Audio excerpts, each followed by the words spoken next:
오늘 우리가 살펴볼 본문 안에서 가장 논란이 많은 성경 구절 하나를 꼽자면 바로 요한계시록, 우리가 읽지는 않았지만 13장 18절 말씀을 들 수 있겠습니다.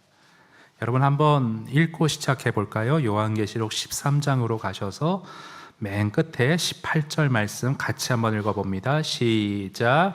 지혜가 여기 있으니 총명한 자는 그 짐승의 수를 세어보라.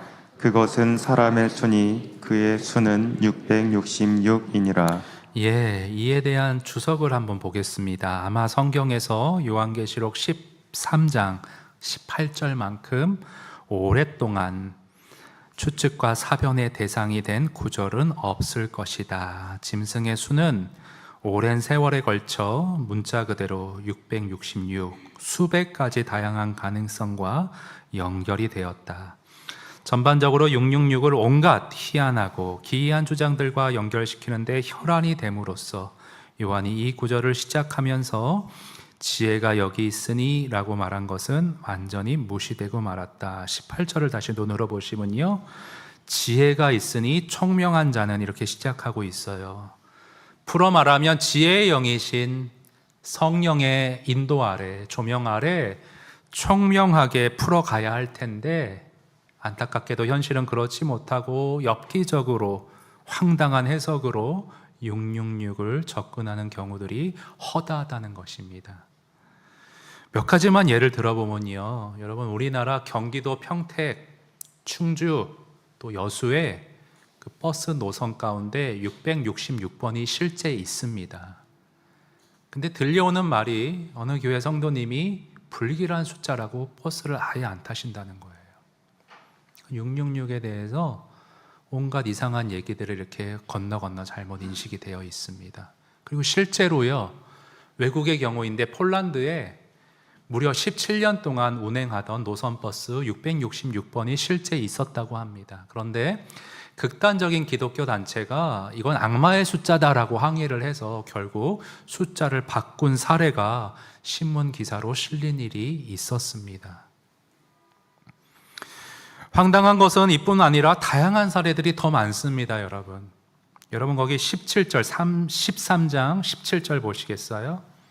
자, 누구든지 이 표를 가진 자 외에는 매매를 못하게 하니, 666의 표를 받지 않은 자는 매매, 경제적인 활동에 제약을 받게 된다는 거예요.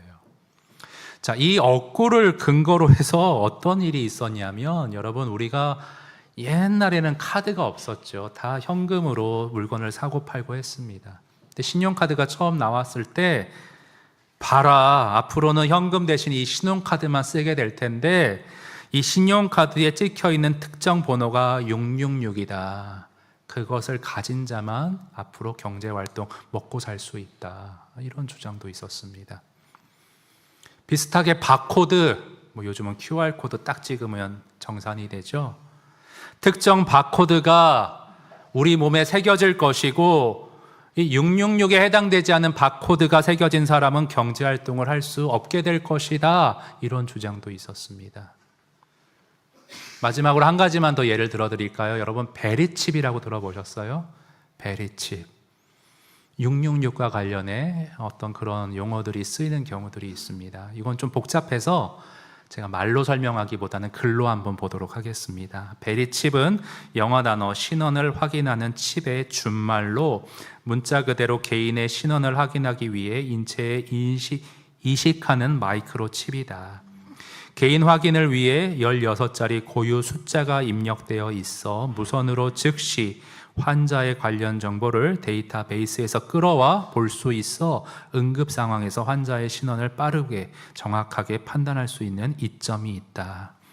이게 뭔 말이냐면, 그러니까 갑자기 교통사고가 크게 나서 의식을 잃고 응급실로 실려왔는데 신분증이 없는 거예요. 근데 마이크로칩이 있으면 이 사람이 누구다, 가족에게 바로 연락하고 건강보험 연결해서 수술로 바로 들어갈 수 있는 이점이 있다는 것이죠. 그래서 2010년 미국 국회를 통과한 오바마 대통령의 건강보험 개혁법에는 유사시 미국 국민을 병원에서 신속히 잘 돌볼 수 있도록 인체에 베리칩을 삽입할 수 있도록 하는 그런 조항이 통과되었다고 합니다. 이때부터 근데 미국을 비롯한 세계 기독교계는 벌집을 쑤셔놓은 듯 시끄러워졌습니다. 왜? 많은 그리스도인들이 이 베리칩이 바로 요한계시록 13장에 기록된 짐승의 표 666이라고 주장했기 때문입니다. 환자의 신상 정보를 파악하기 위한 건 시작에 불과할 것이고, 이것이 발전하면 장차 미래 사회에서 이것 없이는 물건을 사고 팔지도 못하게 될 것이며, 빅브라더 같은 중앙 조직이 모든 개인의 정보를 통제하고 관리할 것이라는 황당한 주장을 폈습니다. 성경적인 근거가 전혀 없습니다. 여러분, 근데 이게 우리 몸에 뭐가 새겨진다는 거를 계시록의 말씀을 문자 그대로 이해한 것부터가 잘못이에요. 어떤 악의 세력만, 짐승만 우리에게 이마에 뭐 표시를 한다, 이게 처음 나온 게 아니라 여러분, 계시록 7장에 하나님도 우리 이마에 인을 친다라는 그러한 얘기가 있습니다. 우리 기억을 되살리기 위해 우리 화면 보시고 우리 요한계시록 7장 3절 4절 한번 같이 읽어보겠습니다. 시작. 이르되 우리가 우리 하나님의 종들의 이마에 인치기까지 땅이나 바다나 나무들을 해하지 말라 하더라.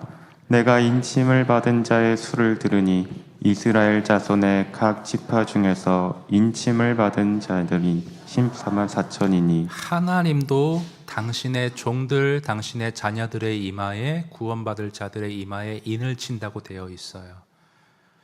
되게 기괴하잖아요. 이렇게 이마에 뭘 친다. 근데 여러분, 이것은 그 당시 풍습이 있어서 잘 이해시키려고 끌어다 온 표현인 것뿐입니다. 그 당시엔 노예제도가 있었어요. 그래서 주인들이 노예를 사면 너는 내 소유다, 이마에 이렇게 도장을 찍는 풍습이 있었습니다. 지금 없어졌죠. 성경은 그 당시 사람들만 위해서 쓴 건 아니잖아요. 하나님이 이해시키기 위해서 너희는 내가 확실히 지킬 거야, 보호할 거야, 너는 내 것이다, 이것을 확 한번 들으면 그냥 팍 인식시켜 주도록 하기 위해서 익숙했던 그 당시 풍습을 끌어다가 표현한 것뿐이에요.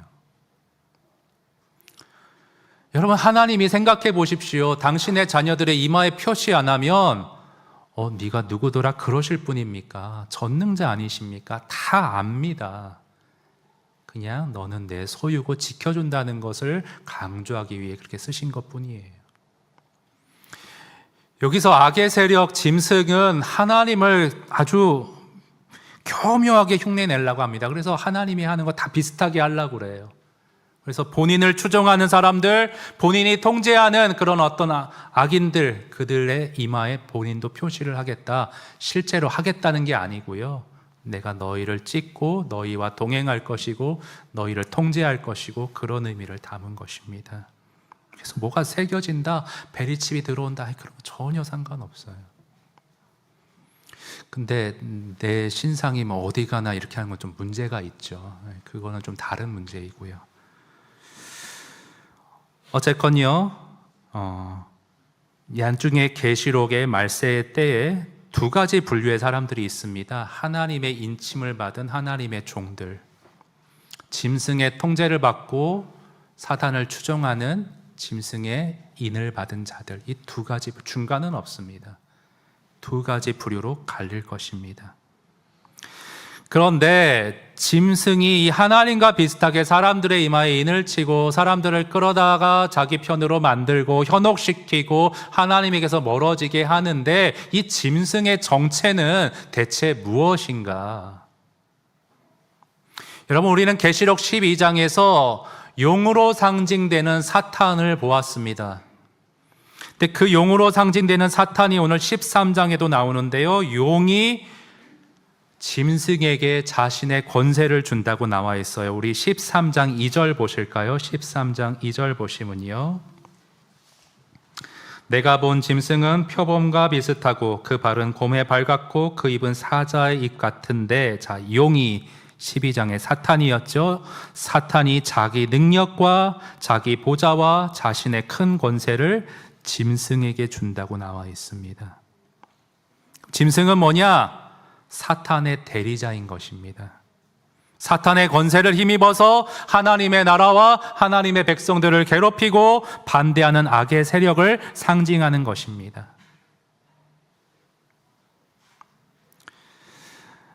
여러분, 요한계시록이 쓰여질 당시에 이 사단의 권세를 부여받아서 하나님의 백성들을 핍박하고 이스라엘을 박해하고 죽이기까지 했던 악의 세력, 사탄의 대리자 누가 있었습니까?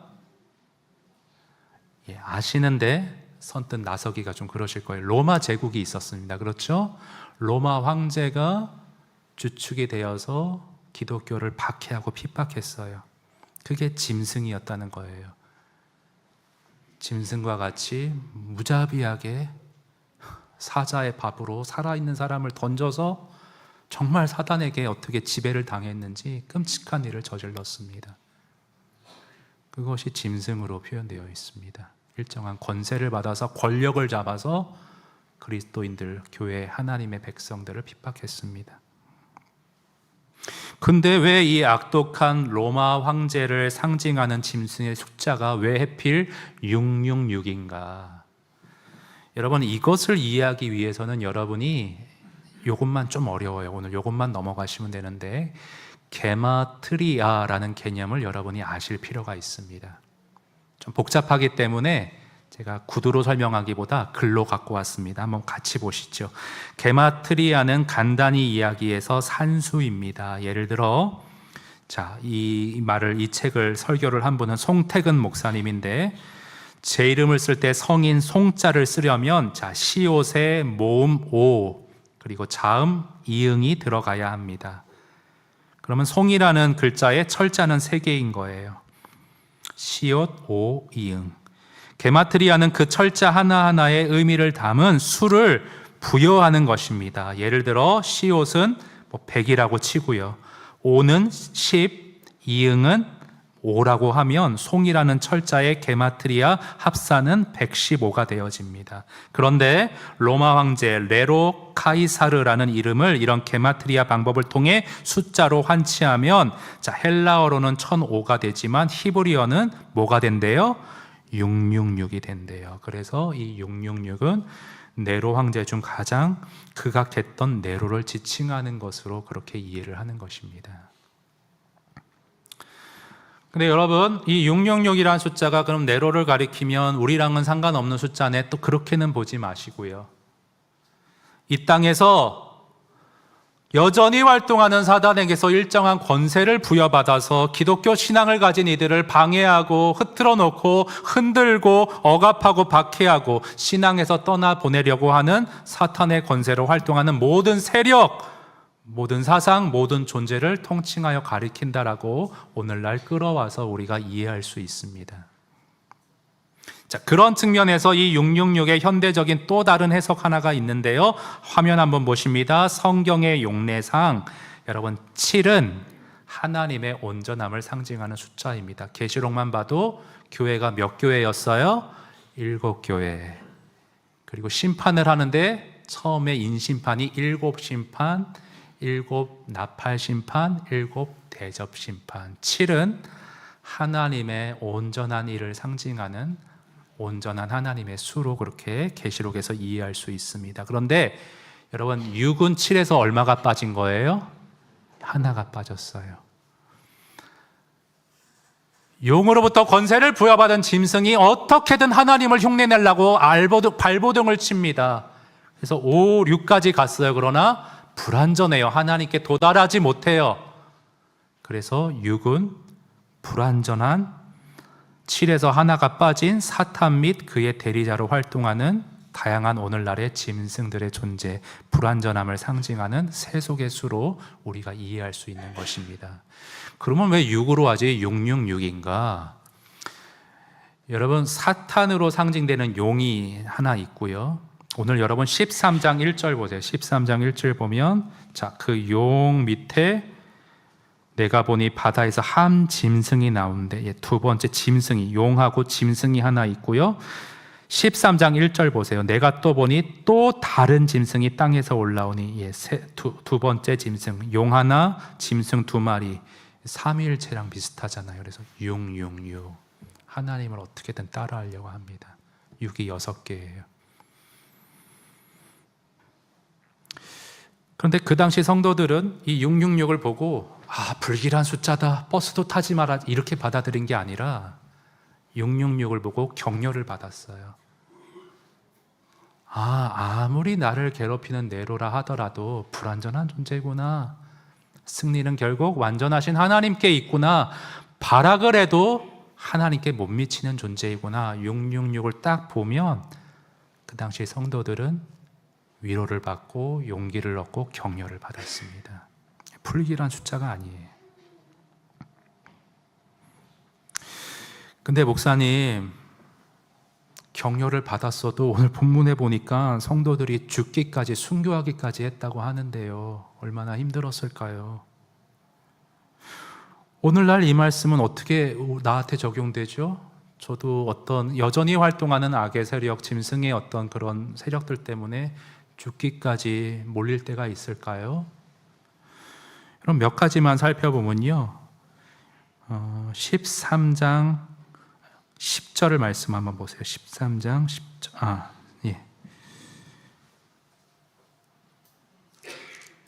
예. 10절 말씀 보면요. 10절 말씀 보면 사로잡힐 자는 사로잡혀갈 것이요 칼에 죽을 자는 마땅히 칼에 죽을 것이니 성도들의 인내와 믿음이 여기 있느니라.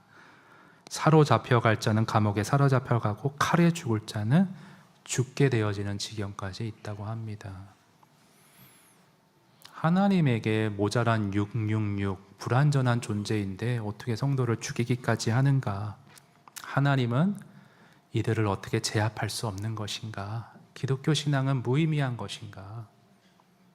그런 생각이 드실 수 있을 것 같아요.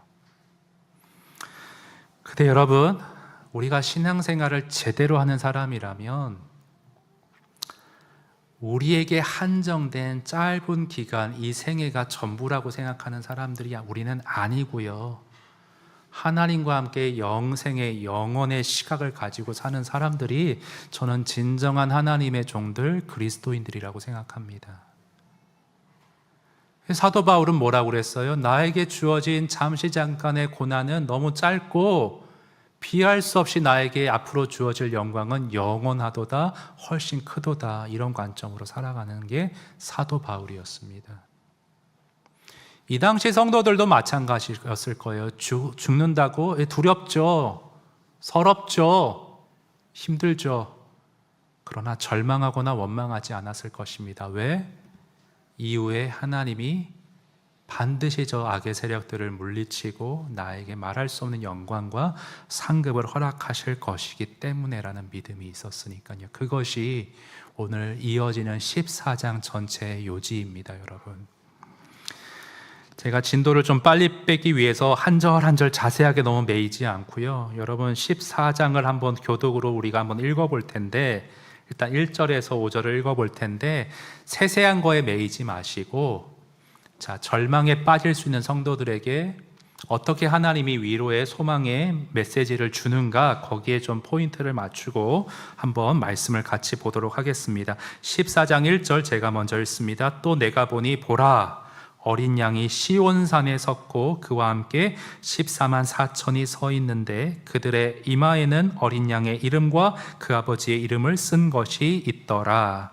내가 하늘에서 나는 소리를 들으니 많은 물소리와도 같고 큰 우레소리와도 같은데 내가 들은 소리는 검은 고 타는 자들이 그 검은 고를 타는 것 같더라. 그들이 보좌 앞과 내 생물과 장로들 앞에서 새 노래를 부르니 땅에서 속량함을 받은 14만 4천 밖에는 능히 이 노래를 배울 자가 없더라. 이 사람들은 여자와 더불어 더럽히지 아니하고 순결한 자라. 어린 양이 어디로 인도하든지 따라가는 자며 사람 가운데서 속량함을 받아 처음 익은 열매로 하나님과 어린 양에게 속한 자들이니 그 입에 거짓말이 없고 흠이 없는 자들이더라. 4절 중간을 좀 보시면, 4절을 보시면요, 4절을 보시면 사탄이 아무리 그 세력들이 우리를 미혹하고 유혹하고 자기 편으로 끌어들이려고 해도 자신을 더럽히지 않고 순결한 자로 하나님 편에서 어디로 인도하든지 손해를 비록 보고 순교의 자리까지 가든지 하나님 편에 선 사람들은 속량함을 받는데요. 속량함, 구원함을 받는다고 분명히 말씀하고 있습니다. 조금 더 세밀한 어떤 추가적인 말씀을 보겠습니다. 6절 이하 14절인데요. 6절 먼저 제가 읽으면요. 또 보니 다른 천사가 공중에 날아가는데 땅에 거주하는 자들 곧 모든 민족과 종족과 방언과 백성에게 전할, 자 여기 보세요, 영원한 복음을 지금 선언하고 있습니다. 7절 같이 읽습니다. 시작. 그가 큰 음성으로 이르되 하나님을 두려워하며 그에게 영광을 돌리라. 이는 그의 심판의 시간이 이르렀음이니 하늘과 땅과 바다와 물들의 근원을 만드신 이를 경배하라 하더라. 바로가 아무리 발악해도 심판의 시간이 이르렀다는 것입니다. 그러면서 어떤 세속의 짐승의 나라로 상징되는 바벨론이 무너짐을 말하고 있습니다. 8절 보세요. 또 다른 천사 곧 둘째가 그 뒤를 따라 말하되 무너졌도다 무너졌도다 큰 성 바벨론이여 모든 나라에서 그의 음행으로 말미암아 자 진노의 포도주를 먹이던 자로다 하더라. 9절 시작. 또 다른 천사 곧 셋째가 그 뒤를 따라 큰 음성으로 이르되 만일 누구든지 짐승과 그의 우상에게 경배하고 이마에나 손에 표를 받으면 그도 하나님의 진노의 포도주를 마시리니 그 진노의 잔에 섞인 것이 없이 부은 포도주라. 거룩한 천사들 앞과 어린 양 앞에서 불과 유황으로 고난을 받으리니 그 고난의 연기가 세세토록 올라가리로다. 짐승과 그의 우상에게 경배하고 그의 이름 표를 받는 자는 누구든지 밤낮 쉼을 얻지 못하리라 하더라. 로마 황제를 추종하고 하나님을 등지고 따라가는 사람들은 밤낮 쉼을 얻지 못하고 고난을 받게 된다 말씀하고요. 반대로 성도들을 보십시오. 12절 성도들의 인내가 여기 있나니 그들은 하나님의 계명과 예수에 대한 믿음을 지키는 자리라. 13절 마지막으로 읽습니다. 또 내가 들으니 하늘에서 음성이 나서 이르되 기록하라. 지금 이후로 주 안에서 죽는 자들은 복이 있도다 하시매 성령이 이르시되 그러하다. 그들이 수고를 그치고 쉬리니 이는 그들의 행한 일이 따름이라 하시더라. 여기 13절 말씀을 카톨릭 성당에서 쓰는 공동 번역 성경이 조금 더 실감나게 잘 번역을 해서 제가 13절만 화면에 한번 가져와 봤습니다. 좀 보시면요. 나는 또 이제부터는 주님을 섬기다가 죽는 사람들이 순교를 당할지라도 행복하다고 기록하려라 그렇게 외치는 소리가 하늘에서 나는 것을 들었습니다. 그러자 성령께서 옳은 말이다.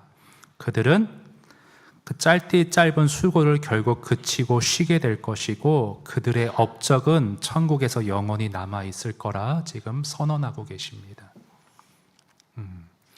이것이 영원한 복음입니다, 여러분. 우리는 여기에 초점을 맞추고 살아가야지 그 말도 안 되는 계시록 당시에 그런 어떤 폭정과 핍박과 박해의 시기를 이 믿음으로 통과했고요. 아니 목사님 이제는 그런 일이 없지 않습니까? 오늘날에는 그런 게 없는데 나랑 오늘 해당되지 않는 말씀인가요? 아니요. 반복해서 말씀드리지만 사탄은 여전히 살아있고 그의 권세를 부여받은 짐승의 세력들은 여전히 우리 주변에 둘러싸여 있고 나를 옥죄고 있습니다. 그러면 네로 황제가 없어진 이 마당에 그 짐승의 세력들은 어떤 것들이 있느냐? 어떤 사람들은 그것을 공산주의라고 했어요. 공산주의에서 이렇게 기독교를 박해했으니까요. 살인을 서슴지 않았으니까요. 근데 어떤 사람들은 역사 속의 어떤 독재자, 폭군을 그렇게 또 보기도 했고요. 또 성경을 오늘날에도 이상하게 끌어다가 정치적인 자기 성향이 있는데 특정 정당을 악으로 규정하고 그래서 사람들을 모으고 그런 주장들로 자신들의 세를 불리고 이득을 취하는 그러한 자들도 우리 주변에 있습니다.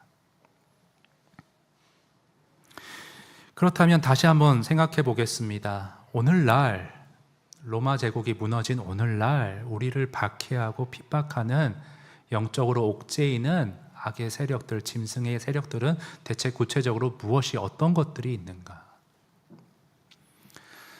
저는 이 적용의 말씀을 어떤 관념적으로 풀어내기보다는 우리에게 친숙한 영화의 이야기로 여러분에게 좀 설명해 드리기 원합니다. 여러분, 영화사에서 항상 순위를 매길 때 거의 상위권에서 늘 거론되는 영화 중에 하나가 그 대부라는 영화가 있습니다. 근데 좋은 영화 아니에요. 그 사람 죽이고요, 마피아들 얘기입니다. 그런데 그런 잔인한 소재의 영화가 왜 대체 영화사의 걸작으로 불리고 사람들에게 호응을 얻는 것인가 얼핏 이해가 되지 않습니다. 근데 그 영화의 감독이었던 프란시스 코폴라 감독이 사람들이 그 영화에 호응했던 이유를 다음과 같이 말했어요. 화면 보시면 사람들이 이 영화에 흥미를 갖는 것은 바로 권력 때문이라는 것을 잊지 말자. 사람들은 권력의 힘과 그것의 조정을 목격하면서 영화에 매혹당하는 것이다. 이 무슨 말이냐면요, 영화의 주인공이 나옵니다. 이탈리아에서 어릴 때 정말 암울한 현실 속에 이렇게 이민 온 사람이에요. 청년으로 잘 컸는데 사는 게 만만치가 않습니다. 착실히 살아보려고 하는데 부당하게 상납금을 내라고 그러고 정말 살기 퍽퍽하게 만드는 악인이 있어요. 근데 이 주인공이 어느 날 결심을 합니다. 정말 잘못된 결심인데 어떻게 보면 정의라고 볼 수 있지만 방법이 잘못됐죠.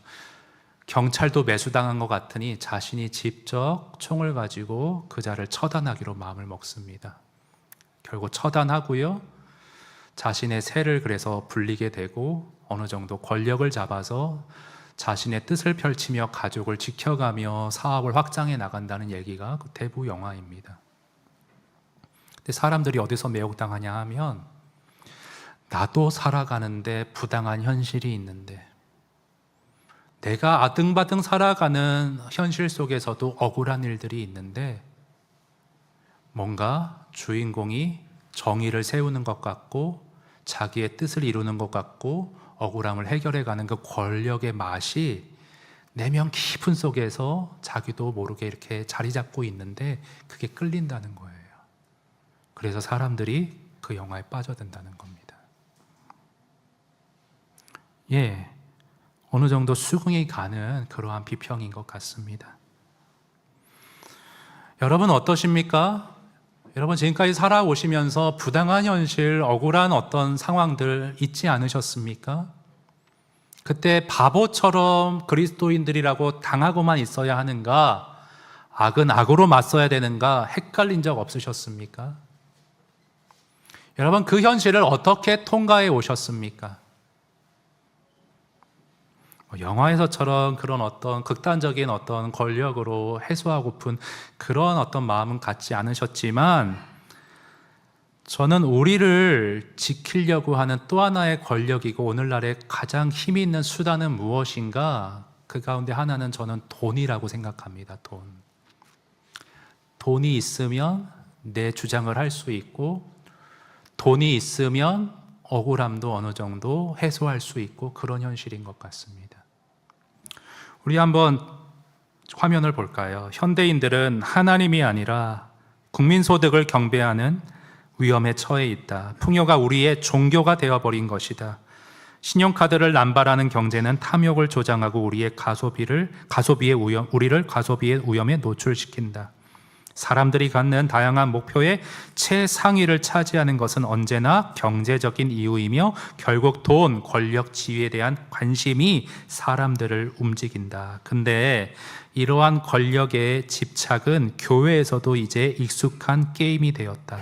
우리는 더 많은 교인, 더 큰 건물, 더 많은 사역자들, 더 많은 예산을 원하고 있다. 왜? 교회의 지도자들이 더 큰 힘을 원하는지 분명하지 않은가? 죄인인 아담의 후손들에게 교회의 강단은 위험한 곳이 될 수 있다. 그 자리는 교만하고 존경과 친송받기를 좋아하는 자리가 되기 십상이기 때문이다. 저는 정말 조심해야 될 위치에 있는 것 같습니다.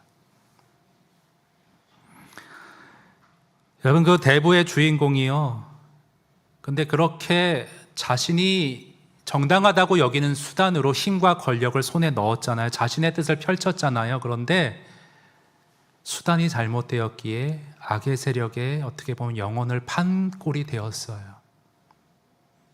자신 때는 느끼지 못했지만 아들 때 가서 영혼이 파멸되고 결국은 다른 악으로부터 가족을 결국 지키지도 못해서 처참한 결말을 맺는 것으로 그 영화가 마무리 지어집니다. 저는 오늘날에도요,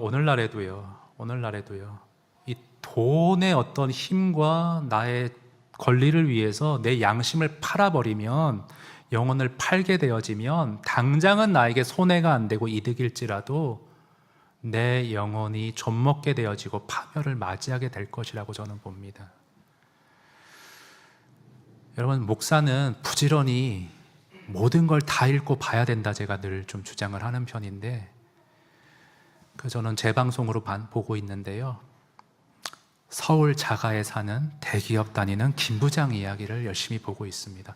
회사 생활을 안 해봤기 때문에 그렇게라도 좀 여러분들과 공감하기 위해서 열심히 찾아보고 있습니다. 거기 그런 얘기가 나옵니다. 대기업 통신사의 부장인데요, 상무로 이제 승진할 꿈을 꾸고 있어요. 거의 코앞이에요. 근데 뭐가 잘못 꼬여서 지방 공장으로 좌천되게 되어집니다. 근데 본사에서 유혹을 해요. 다시 본사로 불러줄게. 진급도 승진도 약속할게. 근데 조건이 있어. 지금 공장에 회사의 사정으로 구조조정을 해서 20명을 잘라야 되는데 그 피 묻히는 일을 당신이 좀 담당해서 해줘야겠어. 그러면 본사로 복귀시켜줄게. 결론부터 말하면 주인공은 양심을 팔 수 없어서, 오갈 데 없는 사람들 도저히 내칠 수 없어서 자신의 달콤한 미래를 약속하는 본사의 그런 어떤 유혹을 저버리고 희망퇴직을 신청해서 회사를 나오게 됩니다. 근데 하나님을 안 믿는 사람의 입장에서 정말 갈등하는 모습을 보여줘요. 내가 눈 하나 딱 감으면, 공장 사람들 1, 2개월 별로 친하지도 않은데, 내 책임 아닌데 그렇게 할 수 있었지만 이 사람은 자신의 영혼을 팔지 않고 그로 인해서 아직 마지막 해는 아닌 것 같은데 현재 되게 어려움을 겪는 모습을 현실적으로 보여주고 있습니다. 여러분 어떠십니까? 비슷한 상황에 놓일 때 여러분은 무엇을 선택하시겠습니까? 그리스도인으로. 목사님 당연히 양심적인 선택을 해야죠. 뒤따르는 손해와 핍박과 순교의 결과가 엄청난데 여러분 감당하실 수 있으시겠어요? 마땅히 그래야 되지만 그 상황에서 고민하지 않을 수 없는 것이 우리의 연약함일 것입니다. 그런데 오늘 하나님은 말씀하십니다.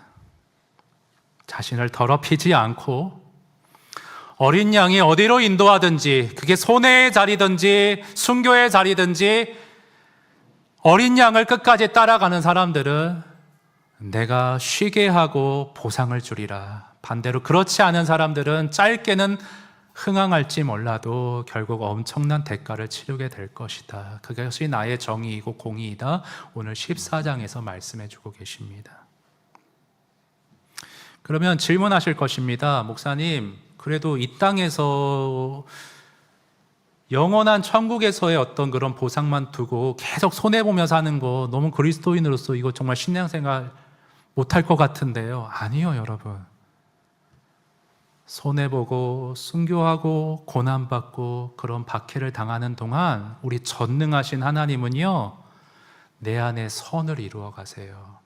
존 파이퍼 목사님은 고난을 이렇게 표현했습니다. 우리 모두는 죄라는 질병에 걸려 있는데 이 죄라는 올무에서 우리를 불로 재련해내고 우리를 이 병으로부터, 죄라는 질병에서 벗어나게 하는 것은 하나님의 수단은 고난이다. 그래서 선교사님들이 선교 현지에서 말라리아에 걸리고 심지어 자녀를 잃는 상황에서도 오히려 그 영혼이 하나님 앞에 더 영롱해지는 것을 볼 수가 있다. 우린 다 그것을 피하고 싶지만 하나님은 영원한 천국의 천국 백성답게 자녀답게 살아갈 내가 되기 위해 귀한 일을 내 안에 행하신다. 그런 설교를 하셨습니다. 제가 지난번에 우울증에 걸린 스펄전 목사님 얘기해드렸습니다.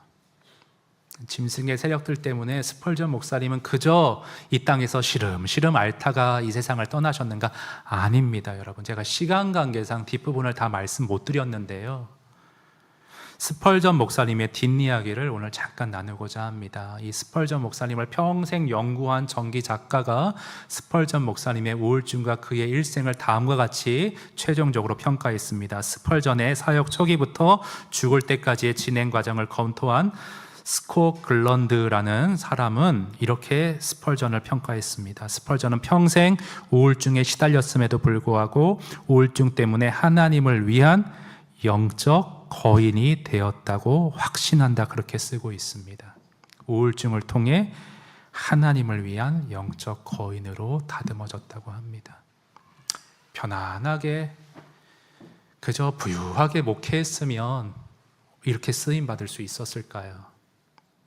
스펄전 목사님 자신이 이런 간증을 했어요. 자신이 비할 데 없이 순결한 모습이 될 것으로 이해하고 있을 때, 하나님이 그렇게 해 나가실지를 이해하고 있을 때, 정말 내 안에 황금을 가진, 자신이 정말 황금인 것을 아는 사람이라면 도가니 속에 자신을 집어준 것에 대해 정련하는 사람에게, 하나님에게 감사할 것이다. 그래서 불 속에서도 고난 중에도 달콤한 만족감을 누릴 것이다. 자신은 그랬다는 거예요. 괴로웠지만. 여러분, 성경에 많은 사람들이 스펄전과 똑같은 모습을 보였습니다. 우리 사도행전 5장 41절 말씀 화면에서 같이 읽습니다. 시작. 사도들은 그 이름을 위하여 능력받는 일에 합당한 자로 여기심을 기뻐하면서 공회 앞을 떠나니라. 능력받는 일을 어떻게 기뻐합니까? 정신병자입니까? 아니요. 하나님이 앞으로 나에게 주실 보상, 업적, 쉼, 지금 내 안에 행하실 놀라운 일들을 영적인 눈으로 보았을 때 고난은 더 이상 그들에게 고난이나 순교나 짓눌림이 아니었습니다. 기쁨이고 소망이었어요. 예수님이 제일 먼저 본을 보여주셨죠. 히브리서 말씀, 믿음의 주여 우리가 따라가야 할 온전하신 예수를 바라보면요, 어떻게 사셨냐? 십자가의 고난을 앞두시고 그 앞에 앞으로 주어질 하나님의 일들과 기쁨을 위해서, 하나님이 이루실 일의 그 기쁨을 위해서 그것을 바라보면서 십자가를 참으셨다고 나와 있습니다. 생으로는 못 부딪혀요. 한계가 있어요. 어떻게 인내하겠어요? 하나님이 이루실 일을 믿음의 눈으로 기쁨으로 바라보는 영성이 있을 때 고난을 통과할 수가 있습니다. 마지막 때에. 네, 어떤 성도님이 이렇게 질문을 하십니다. 목사님, 아무리 나중에 또 내 안에 그런 일을 행하신다 해도 지금 제 회사 생활이 너무 녹록지가 않습니다. 가정의 상황이 나아질 기미가 안 보입니다. 그러면 이 땅에서는 이대로 살다 그냥 끝나야 되나요? 이게 맞나요?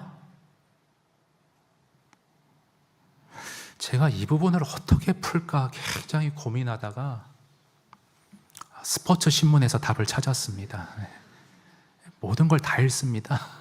한번 보실까요? 마지막으로, 배우 신소율에게 야구는 단순한 스포츠가 아니다. 인생의 단면이자 마음의 쉼표이다. 그녀는 야구를 통해 인생을 배웠다고 말한다. 뭐라 하냐 하면, 자, 그깟 공놀이가 뭐라고 라는 말은 주변 야구 팬들의 입버릇입니다. 그러나 야구를 통해 끝까지 포기하지 않는 결의, 마지막 공에도 결코 사그라들지 않는 염원, 저는 그깟 공놀이인 야구에서 그 희망을 배우고 얻습니다. 저는 야구를 즐겨보지는 않지만, 우리 순자님 야구 좋아하시죠? 예. 누구 팬이라고 그러셨죠? 잘 안 들립니다. 아, 네네네. 전 잘 몰라가지고 거기까지는 제가 아직 섭렵을 못해서 잘 모르지만 9회 말 투아웃 스트라이크 상황에서도 말로 없는 한 방으로 역전할 수 있는 게 그 야구의 묘미라고 하잖아요.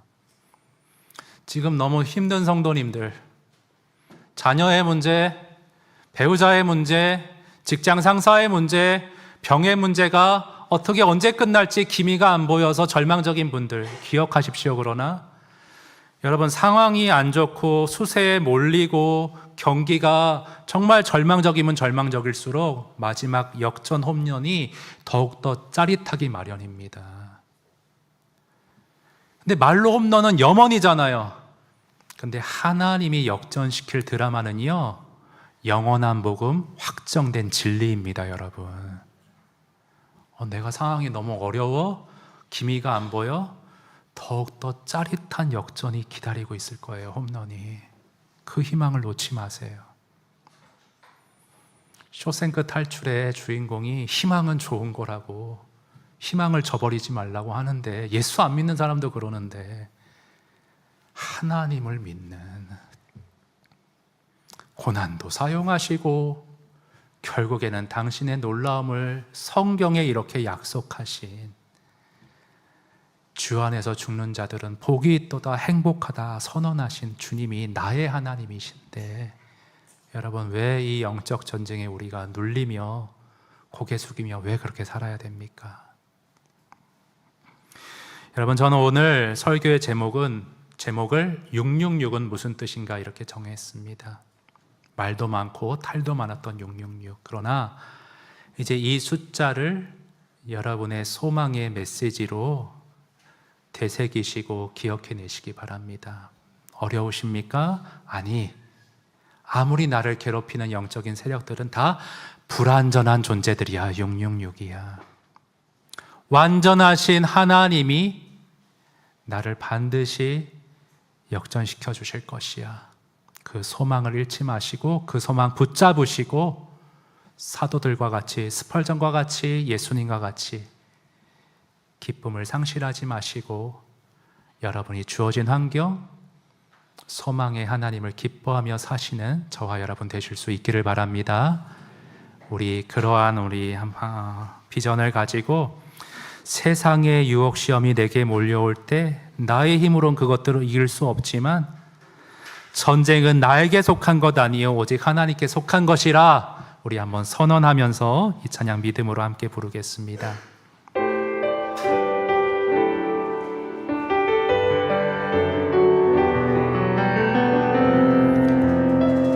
세상의 유혹 시험이 내게 몰려올 때에, 세상의 유혹 시험이 내게 몰려올 때에 나의 힘으로 그것들 모두 이길 수 없네. 거대한 폭풍 가운데 위축된 나의 영혼 어찌할 바를 몰라 헤매이고 있을 때 승리하실 주를 찬양, 주를 찬양, 손을 들고 찬양. 전쟁은 나에게 속한 것 아니니 주를 찬양, 손을 들고 찬양. 전쟁은 하나님께 속한 것이니 거짓과 속임수로 가득 찬 세상에서 어디로 갈지 몰라 머뭇거리고 있네. 공중의 권세 잡은 자 지금도 우리는 실패와 절망으로 넘어뜨리려 그러나 복음의 주님을 바라봅니다. 주를 찬양, 손을 들고 찬양. 전쟁은 나에게 속한 것 아니니 주를 찬양, 손을 들고 찬양. 전쟁은 하나님께 우리 예수 이름 높이세. 예수님만 의지하겠네. 우리 선언하겠습니다. 예수 이름 높이세.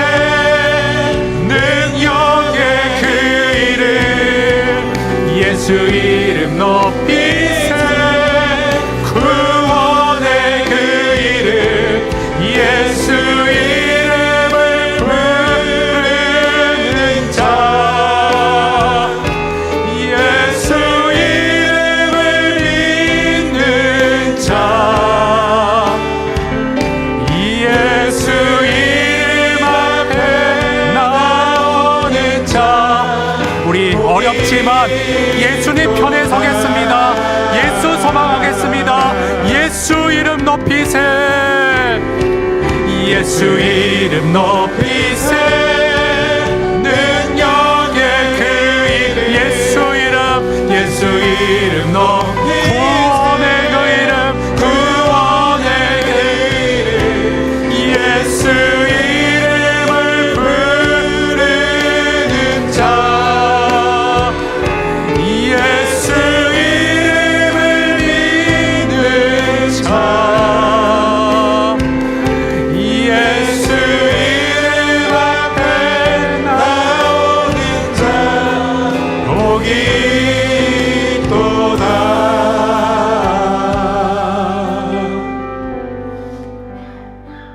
여러분 이 시간 함께 기도하실 때에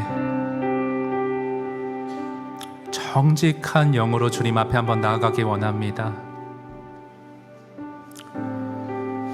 저희 아버지가 이런 말씀을 하신 적이 있습니다. 삼녀라, 우리는 너무 편안하게 생활하는 거다. 성도들을 봐라. 우리는 교회 안에만 있지만 우리 성도들은 영적 전쟁의 현장 가운데 너무 치열하게 피 흘리며 살아간다. 성도들을 많이 위로하고 격려해 줘야 된다. 여러분, 죄악된 세상에서 사탄과 그의 짐승이 활개치는 세상에서 어린 양의 순결한 편에 서 있기가 결코 쉬운 일 아닙니다. 그러나 오늘 힘들지만 한번 이렇게 주님 앞에 아뢰어 보십시오. 주님이 능히 승리하실 줄 믿습니다. 이 땅의 관점으로 살지 않고 하늘의 관점으로 제가 한번 살아보기 원합니다. 정말 하늘의 인을 받은 천국 백성으로 어린 양을 의지하며 하나님이 보상하실, 채우실, 쉬게 하실 그 영광을 바라보며 하나님 이겨내기 원합니다. 하나님 편에 서기 원합니다. 주님, 저의 믿음을 강하게 붙드시고 그 길이 정말 행복한 길임을 경험토록 주님 저를 인도하여 주시옵소서. 우리 주님 앞에 한번 결단으로 한번 나아가겠습니다. 기도 올립니다. 하나님 아버지,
하나님, 계시록 당시의 성도들이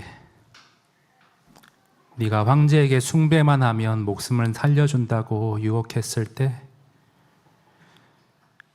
그쪽으로 넘어갔다고 누가 그 성도를 정죄할 수 있었겠습니까? 우리 다 연약한 사람들입니다. 주님, 우리의 체질을 아시는 주님인 줄 압니다. 우리 성도들, 사탄과 악의 세력들이 활개치는 세상 가운데 주님 편에 서 있기가 결코 만만치 않습니다. 억울합니다. 부당합니다. 그러나 주님, 우리 믿음의 눈을 오늘 말씀으로 띄워주시어서 하나님께 전쟁이 속해 있고 하나님이 공의를 세울 것이며 하나님 편에 있는 것이 정말 복되다는 이 주님의 약속의 말씀이 우리 성도들의 마음에 꽉 박힐 수 있도록 도와주시고, 아무리 나를 괴롭힌다 한들 그것은 666 불완전한 존재들임을 하나님 용기로서 이 말씀을 받을 수 있도록 도와주시어서, 오늘 쉽지 않은 말씀 전했지만 성령님, 우리 성도들이 하나님 편에서 가장 행복한 성도들 될 수 있도록, 하나님 편에서 가장 영광스러운 성도 소리교회 성도들 될 수 있도록 오늘의 말씀으로 축복하여 주시옵소서. 지금 부당하고 너무 힘겨운 현실에서 허덕이는 성도들 소망을 잃지 않도록 또한 성령님 찾아가 주시어서, 구회 말 투아웃 상황이라도 역전의 말로 홈런을 반드시 쳐내시고 이루실 하나님이 나의 하나님이시다 선언하며, 기쁨 잃지 않고 웃음 잃지 않고 소망 가운데 위로받으며 살아가는 우리 사랑하는 지체들 될 수 있도록 오늘의 말씀으로 격려하여 주시옵소서.